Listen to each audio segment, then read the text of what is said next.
ഹരേ കൃഷ്ണ. സർവം ശ്രീകൃഷ്ണാർപ്പണമസ്തു. ജയ ശ്രീ രാധേ രാധേ. മഹാവിഷ്ണുവിന് സുദർശന ചക്രം ലഭിച്ചത് എങ്ങനെയെന്ന് അറിയാമോ? ദേവന്മാരുടെ ദേവനാണ് മഹാദേവൻ. ഒരിക്കൽ മഹാവിഷ്ണു ഭഗവാൻ ശിവന് 10,008 താമരപ്പൂക്കൾ പ്രസാദമായി നൽകാമെന്ന് പറഞ്ഞു.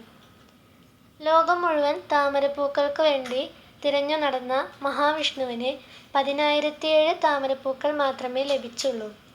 10,007 താമരപ്പൂക്കളും ധ്യാനത്തിലിരുന്ന ശിവഭഗവാന്റെ മുന്നിൽ സമർപ്പിച്ചു.